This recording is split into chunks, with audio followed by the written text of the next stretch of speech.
ଏହି ଭିଡ଼ିଓରେ ଆମେ ବିଭିନ୍ନ ପ୍ରକାର କୋଣ ବିଷୟରେ ଜାଣିବା। କୋଣ ମୁଖ୍ୟତଃ ତିନି ପ୍ରକାରର।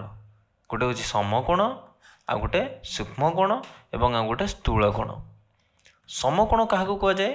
ଯେତେବେଳେ ଗୋଟେ କୋଣର ପରିମାଣ କେତେ 90 ଡିଗ୍ରୀ ହେବ, ସେହି କୋଣଟିକୁ ସମକୋଣ କୁହାଯିବ। ଏବେ କହିଲେ ଦେଖି, ଏ ତିନୋଟି ଚିତ୍ର ଭିତରୁ କେଉଁ ଚିତ୍ରଟି ସମକୋଣ?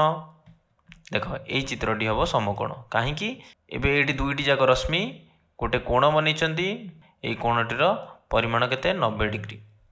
ଏବେ ସୂକ୍ଷ୍ମ କୋଣ କାହାକୁ କହିବା? ଯେତେବେଳେ ଗୋଟେ କୋଣର ପରିମାଣ 90 ଡିଗ୍ରୀରୁ କମ୍ ହେବ, ସେହି କୋଣଟିକୁ ଆମେ କହିବା ସୂକ୍ଷ୍ମ କୋଣ। ଏବଂ ଏଠି ଦେଖ, ଦ୍ୱିତୀୟ ଚିତ୍ରରେ ଏହି କୋଣଟି ଏଇଟା କ'ଣ 90 ଡିଗ୍ରୀରୁ କମ୍।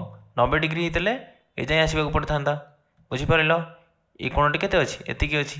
ତେଣୁ ଏଇଟା 90 ଡିଗ୍ରୀରୁ କମ୍ ଏବଂ ଏହାକୁ କୁହାଯାଏ କ'ଣ? ସୂକ୍ଷ୍ମ କୋଣ।